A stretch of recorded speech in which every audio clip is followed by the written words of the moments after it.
हाँ, तो students optics के हिंदी मीडियम के एपिसोड नंबर 5 में हम लोग देखेंगे अवतल दर्पण में प्रतिबिंब निर्माण। क्या देखेंगे? अवतल दर्पण में प्रतिबिंब निर्माण, यानी इमेज फॉर्मेशन इन कनकेव मिरर। इन कनकेव मिरर यानी अवतल दर्पण में प्रतिबिंब निर्माण, यानी अवतल दर्पण में प्रतिबिंब कैसे बनता है। तो यहाँ हम लोग आते हैं, यहाँ पे देख लेते हैं कि एक अवतल दर्पण यहाँ बना देते हैं। अवतल दर्पण का मिडिल पॉइंट P, ये हुआ F और ये हुआ वक्रता केंद्र C। एक और फिगर बना देते हैं, ये क्या हो गया? तो ये हो गया P, ये हो गया F, ये हो गया C। फिर यहाँ एक और फिगर बना देते हैं, चलो आ रहा है इमेज इसमें। तो ये हो गया P, ये F और ये C। तो अब हम लोग मान लेते हैं कि C के इधर तो अनंत है, लेकिन C से अगर थोड़ी दूरी पर है तो उसको इन्फिनिटी मान सकते हैं। C और इन्फिनिटी के बीच ऑब्जेक्ट मान सकते हैं। अगर ऑब्जेक्ट C से बहुत अधिक दूरी पर है तो उसको अनंत पे कहा जाएगा, इन्फिनिटी पे। तो यहाँ पे ऑब्जेक्ट C से बाहर है लेकिन C के करीब ही है, तो इसका मतलब है कि C और इन्फिनिटी, C और अनंत के बीच वस्तु होगा तो प्रतिबिंब कहाँ बनेगा। तो एक कंडीशन हम लोग देख लेंगे कि समानांतर जाता है किरण, तो कहाँ से? तो वो फोकस से गुजरती है समानांतर जाने वाली किरण, और कोई किरण C से जा रही है तो उसी दिशा में लौट जाएगी। तो प्रतिबिंब कहाँ बनेगा? प्रतिबिंब बनेगा C और F के बीच में। तो ये जो ऑब्जेक्ट है, ये जो वस्तु है AB, उसका प्रतिबिंब यहाँ बन गया ये A' B'। तो इसमें आपने क्या देखा कि इस प्रतिबिंब का आकार वस्तु से छोटा है, यानी image will be smaller than object. वस्तु की अपेक्षा उल्टा है। उल्टा का मतलब होता है वास्तविक, यानी इस प्रतिबिंब को पर्दे पर प्राप्त किया जा सकता है। इसका मतलब होता है रियल। रियल यानी वास्तविक।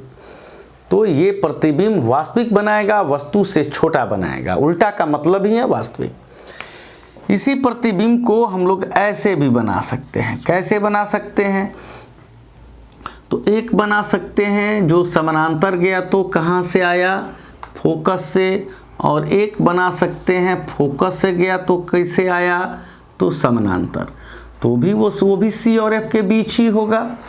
ऐसे भी बना सकते हैं, अगर C यहाँ है और ये इन्फिनिटी है तो ऐसे बना सकते हैं कि जितना कोण बना के किरण जा रही है उतना कोण बना के आएगी, और एक किरण जो है एक को भेज देते हैं C से, या फोकस से भेजिएगा तो समानांतर आएगी, या C से भेजिएगा तो उसी दिशा में लौट जाएगी C और F के बीच। तो एक ही ऑब्जेक्ट का, एक ही स्थान के ऑब्जेक्ट का प्रतिबिंब कई प्रकार से बनाया जा सकता है। तो यहाँ आपने क्या देखा? यहाँ देखा कि वस्तु जब C और अनंत के बीच में हो तो प्रतिबिंब क्या होगा? छोटा होगा और वास्तविक, यानी स्मॉलर दैन ऑब्जेक्ट, यानी वस्तु से छोटा होगा और क्या होगा? इनवर्स माने उल्टा। इनवर्स का मतलब रियल, वास्तविक होगा।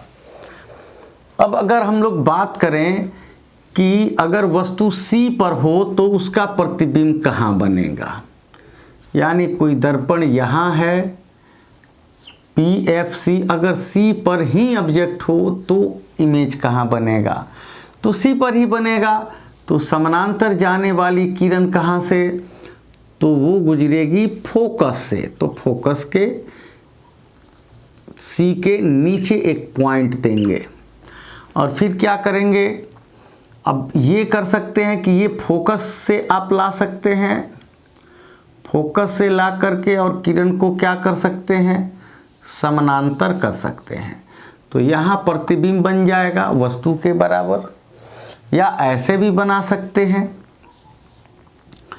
ऐसे भी आप इमेज को बना सकते हैं। PFC ऑब्जेक्ट कहाँ है, C पर, तो जितना एंगल बना के गया अब देखेंगे उतना ही एंगल ये बना के आएगा, ठीक है। और फिर यहाँ फोकस से जाएगा तो इसके सामने देखेंगे, फिर यहाँ फोकस से गया और समानांतर लौटा तो कहाँ बना दिया, C पर ही बना दिया। तो इस तरह C पर रखे वस्तु का प्रतिबिंब C पर ही बनेगा और वस्तु की अपेक्षा उल्टा होगा और वास्तविक होगा। उल्टा का मतलब वास्तविक और वस्तु के बराबर होगा। अब अगर हम बात करें यहाँ पर कि कोई ऑब्जेक्ट जो है वो हो PFC, यानी अवतल दर्पण में कोई वस्तु हो C और F के बीच में, तो उसका इमेज कहाँ बनेगा। यानी वस्तु अब दाहिने की ओर पहले C और अनंत पे था, अब C पे और C और F पे, तो ये समानांतर जाने वाली किरण कहाँ से गुजरेगी, आप तो जानते हैं कि ये फोकस से गुजरेगी।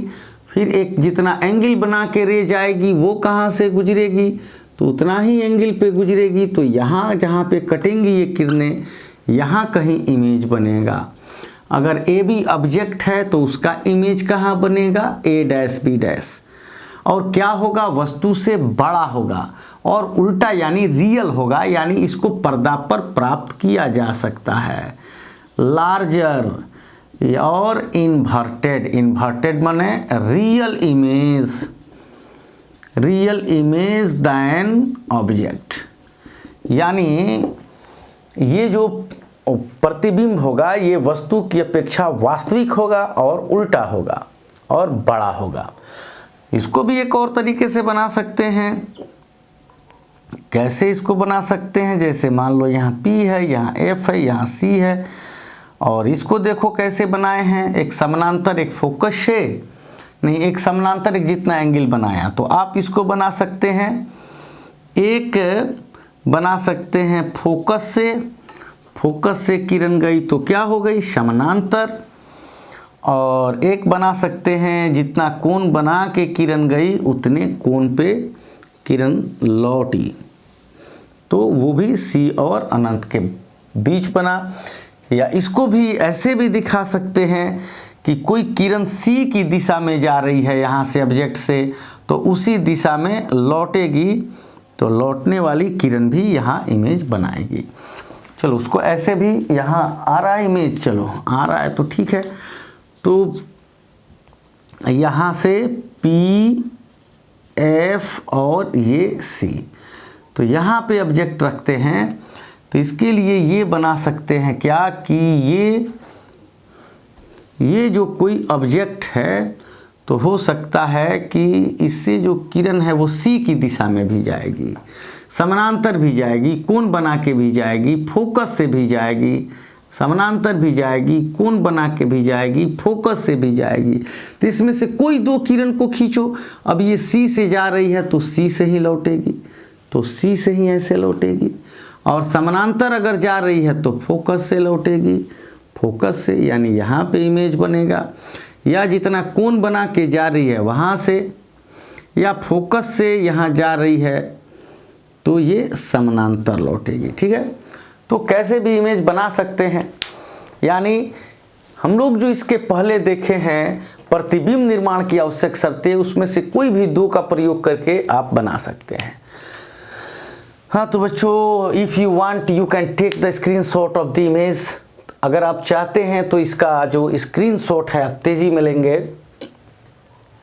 और अब हम बात करते हैं फिर अब अगले प्रकार के इमेज की।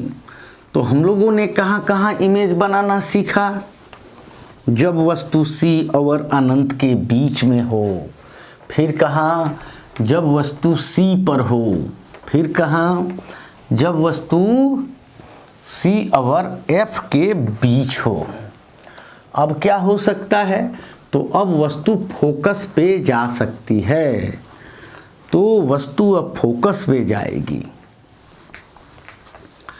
तो वस्तु फोकस पे जाएगी तो उसका इमेज कहाँ बनेगा, तो उसका इमेज बनेगा अनंत पर। अब यदि वस्तु फोकस पर हो, देखो यहाँ if object is situated at focus, यदि वस्तु कहाँ हो, फोकस पर हो, तो यदि वस्तु फोकस पर हो तो यहाँ जो ऑब्जेक्ट होगा इसके समानांतर जाने वाली किरण कहाँ से चली जाएगी, तो फोकस से चली जाएगी, और एक किरण जितना कोण बना के जाएगी उतना ही कोण बना के लौटेगी। अब इन किरणों के बीच की दूरी घटती जा रही है, तो ये कहीं कटेंगे और इनका उल्टा यानी वास्तविक और बड़ा, वस्तु से बहुत बड़ा प्रतिबिंब कहाँ बनेगा, अनंत पर बनेगा। या इसको ऐसे भी बता सकते थे कि अगर यहाँ से C से किरण जा रही है तो C से ही लौटेगी, तो ऐसे भी एक अलग इसका आप आयाम दे सकते हैं। चलो इसको मिटा देते हैं। तो इसको कैसे बना सकते हैं, P, F और C। अब फोकस पे ऑब्जेक्ट है, अब कोई जो है रे C की दिशा में जा रही है तो C की दिशा में ही लौटेगी। और जितना, अब फिर चलो एक पैरेलल कर देते हैं, एक पैरेलल जाएगी तो फोकस से गुजरेगी, तो ये किरणें जाकर कहीं अनंत पर कटेंगी और उल्टा यानी वास्तविक और बड़ा प्रतिबिंब प्राप्त होगा।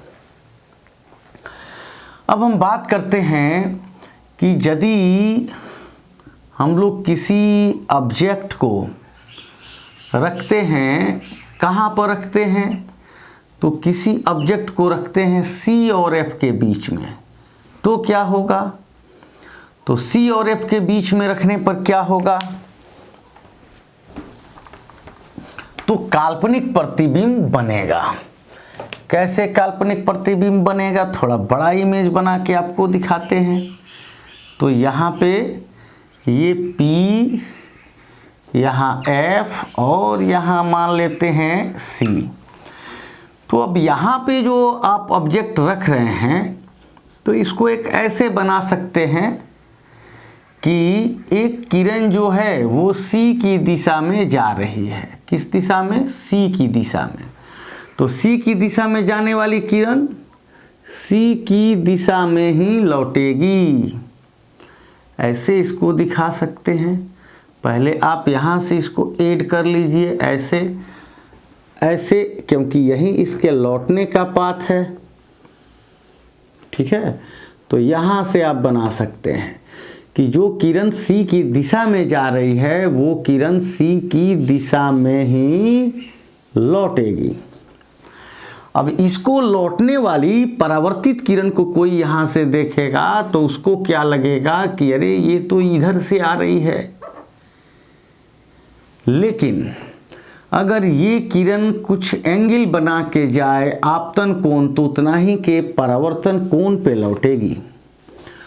अब ये देख रहे हैं कि दोनों परावर्तित किरणों के बीच की दूरी लगातार बढ़ रही है। Distance between the both reflected rays are increasing regularly. तो इन किरणों के आगे कटने का कोई चांस नहीं है।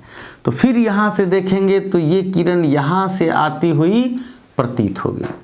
तो यहाँ इधर इमेज बनेगा, कहाँ, दर्पण के पीछे इमेज बनेगा। और ये जो इमेज होगा ये वस्तु की अपेक्षा क्या होगा, सीधा होगा, इरेक्ट दैन ऑब्जेक्ट, वस्तु की अपेक्षा सीधा और वस्तु की अपेक्षा सीधा। तो जैसे ही वस्तु की अपेक्षा सीधा प्रतिबिंब बना तो उसका सीधा अर्थ हुआ कि वो प्रतिबिंब काल्पनिक है और उसको पर्दे पर प्राप्त नहीं किया जा सकता। तो इसका उपयोग कहाँ करते हैं, तो इसका उपयोग करते हैं हजामती दर्पण के रूप में, यानी इसको कह सकते हैं सैलून मिरर। अब ये सैलून मिरर में क्या है, अब ये है, मान लो कि ये बड़े द्वारक का क्या है, तो बड़े द्वारक का अवतल दर्पण है और इसका फोकस यहाँ है। और कोई व्यक्ति अगर फोकस और पोल के बीच में चेयर पर बैठता है तो उसका बड़ा प्रतिबिंब हम सीधा पीछे बनेगा। यानी अगर इस बोर्ड को हम लोग मान लें कि ये बोर्ड अवतल दर्पण है और इसका फोकस कैमरे के पास है और कैमरे और बोर्ड के बीच में कोई वस्तु इसमें अपना चेहरा देख रहा है, तो इस दर्पण के पीछे बहुत बड़ा चेहरा उसको दिखाई देगा, दाढ़ी के छोटे छोटे बाल भी बड़े बड़े दिखाई देंगे, जिससे उसको शेविंग करने में, हजामत करने में आसानी होगी। तो अवतल दर्पण को हजामती दर्पण भी कहा जाता है, ठीक है, सैलून मिरर भी कहा जाता है। अगर हम बात करें तो अब यहाँ तो था फोकस पे, तो आप इन्फिनिटी पे इसको बना सकते हैं या इसका स्क्रीनशॉट ले सकते हैं। अब जो है, अब हम यहाँ पे, अब इसका ये जो इमेज है ये आप ऐसे भी बना सकते हैं। इसको भी दो तरह से आपको बताते हैं, PFC। तो वो आप जानते ही हैं कि ये पैरेलल जाने वाला रे जो है, पैरेलल जाने वाली किरण जो है वो फोकस से गुजरेगी, और एक बना देंगे जितना C से जा रही है, या एक C से यहाँ से जा रही है तो एक C से बना देते हैं। एक यहाँ क्या बनाए थे, जितना कोण बना के किरण जाएगी उतना कोण पे लौटेगी, और C से जाने वाली किरण C की दिशा में लौटेगी। यहाँ बना दिए समानांतर जाने वाली किरण फोकस से लौटी, और जितना कोण बना के आ रही है उतना पे लौटी। तो फिर ये कटेंगी नहीं। अब इन परावर्तित किरणों को कोई देखेगा तो उनको लगेगा कि ये किरणें कहीं इधर से आ रही हैं, और इधर यानी दर्पण के पीछे कैसा प्रतिबिंब बनेगा, तो काल्पनिक यानी सीधा और बड़ा। तो इसको सैलून मिरर भी कहा जाता है। अब अगर हम लोग बात करें कि अगर जो है वस्तु अनंत पर है, if object is situated at infinity then what will be the position of its object. अगर कोई वस्तु अनंत पर है तो उसके प्रतिबिंब की स्थिति क्या होगी। तो देखो, अनंत भी दो प्रकार के हो सकते हैं। जैसे एक अनंत बड़ी दूर हो गया, जैसे सूर्य से आने वाली किरण, चंद्रमा से आने वाली किरण, आकाश गंगाओं से आने वाली किरण। तो ये जो है, ये प्रकाश की किरणें काफ़ी जब दूर से आती हैं तो वो मुख्य अक्ष के समानांतर हो जाती हैं। क्या हो जाती हैं? मुख्य अक्ष के समानांतर हो जाती हैं। इसे हम लोग आगे दृष्टि दर्शन कोण, विजुअल एंगल पर भी इस पर कंसीडर करेंगे। तो अगर इन्फिनिटी आपका बहुत दूर है तो किरणें आते आते आते आते, अगर यहाँ भी सूर्य है और काफ़ी दूरी पर, तो इससे चलने वाली किरणें आते आते यहाँ पे समानांतर हो जाती हैं। और आप लोग जानते हैं कि ये समानांतर आने वाली किरणें जब दर्पण से परावर्तित होंगी तो फोकस से गुजरेंगी, और फोकस पर एक पॉइंट की तरह इमेज बनेगा, एक बिंदुवत, एक छोटा सा प्रतिबिंब फोकस पर बनेगा। ठीक है। और अगर बात करें कि ठीक है वस्तु अनंत पर है लेकिन वो अनंत दूर नहीं है, जैसे आप किसी कमरे में बैठे हैं और उसमें एक बल्ब लगा हुआ है, ठीक है, एक बल्ब लगा हुआ है, और वो बल्ब जैसे कि ऊपर बल्ब लगा हुआ है, यहाँ हम मिरर लिए हैं, तो ये मिरर के लिए वो बल्ब इन्फिनिटी हो गया, अनंत हो गया, लेकिन वो अनंत दूर नहीं है, नज़दीक है, तो उससे आने वाली किरणों के समानांतर होने का चांस कम है। अब इधर कहीं ऑब्जेक्ट्स है तो यहाँ से कोई मान लेते हैं ऐसे ही किरण आ गई, और ये किरण ऐसे रिफ्लेक्ट होके आई। अब इस फोकस के नीचे एक पॉइंट देंगे और फिर एक किरण को दिखाएंगे कि ये आपतन कोण आई पे आ रही है, तो परावर्तन कोण आर पे निर्गत हो गई। तो यहाँ क्या होगा, इसके फोकस पर थोड़ा बड़ा इमेज बनेगा, बस यही अंतर होगा। तो अनंत अगर बहुत ज़्यादा दूर हो, फार सिचुएटेड हो, तो फोकस पे ही बनेगा, बिंदुवत, एक छोटे से बिंदु की तरह, और रियल बनेगा, वास्तविक बनेगा। देखिए यहाँ पे उल्टा बन रहा है। और वहीं अगर ऑब्जेक्ट जो है वो इन्फिनिटी ही हो लेकिन नियर हो, तो उसका भी इमेज फोकस पर ही बनेगा, लेकिन इसकी अपेक्षा थोड़ा बड़ा बनेगा। तो इस तरह से अवतल दर्पण में प्रतिबिंब के निर्माण को समझा जा सकता है। और अब एक चीज़ और देख लेते हैं क्या, तो हम लोग अब एक बार देख लेते हैं कि उत्तल दर्पण जो है वो कैसे प्रतिबिंब बना रहा है। उत्तल दर्पण कैसे प्रतिबिंब बना रहा है, तो अवतल दर्पण का उपयोग क्या है बताओ। तो अवतल दर्पण का तो अभी उपयोग आपने देखा हजामती दर्पण, क्योंकि जब किसी दर्पण के ध्रुव एवं फोकस के बीच वस्तु को रखा जाता है तो उसका काल्पनिक यानी सीधा और बड़ा प्रतिबिंब दर्पण के पीछे बनता है।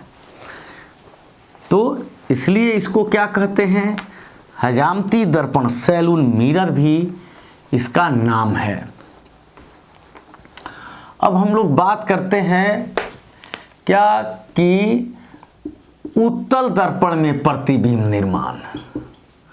तो उत्तल दर्पण में अगर प्रतिबिंब निर्माण की बात करें तो ये हो गया उत्तल दर्पण, ये हो गया कन्वेक्स मिरर, और ये हो गया इसका पोल, ये इसका फोकस, ये इसका सेंटर ऑफ कर्वेचर, और इधर तो कहीं भी ऑब्जेक्ट हो, इधर ऑब्जेक्ट कहीं भी हो सकता है। तो इसे पैरेलल आने वाली किरण कहाँ से जाती हुई प्रतीत होंगी, तो फोकस से जाती हुई प्रतीत होगी। तो ये आपतित किरण जो है यहाँ से रिफ्लेक्ट होगी, क्योंकि इधर तो सिल्वर्ड है, कलई किया गया है। अब इस परावर्तित किरण को कोई यहाँ से देखेगा तो उसको लगेगा कि ये किरण फोकस से आ रही है। और अगर सी की दिशा में कोई किरण चल रही है, सी की दिशा में, तो वो सी की दिशा में ही लौटेगी। तो सी की दिशा में लौटने से जहाँ कटेंगी वहीं पे इमेज बनेगा। तो इस वस्तु ए बी का प्रतिबिंब होगा ए डैश बी डैश, जो क्या होगा स्मॉलर इरेक्ट, इरेक्ट का मतलब वर्चुअल देन ऑब्जेक्ट, यानी ये क्या होगा बच्चों, तो उत्तल दर्पण के द्वारा बना जो ये प्रतिबिंब है ये हमेशा क्या होगा, वस्तु से छोटा होगा और सीधा होगा। इसके इसी गुण के कारण इसका उपयोग जो है वो पश्च दर्पण यानी साइड मिरर के रूप में होता है। साइड मिरर के रूप में होने का मतलब है कि वस्तु दर्पण से दूर हो या नजदीक हो, उसका जब भी प्रतिबिंब बनेगा तो ध्रुव और फोकस के बीच में ही बनेगा, जो सीधा होगा और वस्तु से छोटा होगा। तो अगर आप साइड मिरर गाड़ी चला रहे हैं, साइड मिरर है आपके बगल में, देख रहे हैं, तो हजारों गाड़ियां हो तो हजारों गाड़ियों का छोटा छोटा छोटा छोटा प्रतिबिंब उसमें बन जाएगा, और आप आसानी से अनुमान लगा सकते हैं कि कौन कौन गाड़ियां आपके पीछे हैं। और इसका एक और कारण है इसका जो साइड मिरर के रूप में लेने का, कि इसका जो एरिया होता है, विजुअल एरिया, वो बड़ा होता है। यानी जो उत्तल दर्पण है इसका जो दर्शन क्षेत्र है वो बड़ा होता है। यहाँ भी ऑब्जेक्ट हो, यहाँ हो या यहाँ हो या यहाँ हो, ये कहीं भी ऑब्जेक्ट हो इसका इमेज ये बना देगा। तो उत्तल दर्पण के साइड मिरर के रूप में उपयोग में लाने के दो कारण हैं। एक कारण तो एक कि वस्तु कहीं भी हो उसका प्रतिबिंब हमेशा छोटा और सीधा बनेगा पी और एफ के बीच में, और दूसरा कारण कि उत्तल दर्पण का जो दृष्टि क्षेत्र होता है, विजुअल एरिया, ये बड़ा होता है, यानी अधिक क्षेत्र का प्रतिबिंब ये बना सकता है। लेकिन अगर अवतल दर्पण की बात करें तो इसका दृष्टि क्षेत्र क्या होता है, छोटा होता है। और दूसरा, अवतल दर्पण का एक और समस्या है कि यह अलग अलग जगहों पर स्थित वस्तु का अलग अलग प्रकार से प्रतिबिंब बनाता है। कभी छोटा प्रतिबिंब, कभी बड़ा प्रतिबिंब, कभी उल्टा प्रतिबिंब, कभी सीधा प्रतिबिंब। इसलिए इसका उपयोग साइड मिरर के रूप में नहीं करते। अब आप सोच रहे होंगे अवतल दर्पण का उपयोग क्या क्या है। तो अवतल दर्पण का उपयोग गाड़ियों के हेडलाइट में है, आपके टॉर्च में है। अवतल दर्पण का उपयोग सोलर सेल के रूप में है। अवतल दर्पण का उपयोग जो है ये आपके अभी बताए थे हजामती दर्पण के रूप में है। और उत्तल दर्पण का उपयोग साइड मिरर के रूप में क्यों किया जाता है, तो साइड मिरर के रूप में इसलिए करते हैं क्योंकि इसका दृष्टि क्षेत्र बड़ा होता है और यह किसी वस्तु का हमेशा सीधा और छोटा प्रतिबिंब बनाता है। अब हम लोग अगले एपिसोड में देखेंगे किसी दर्पण में साबित करना F = R/2।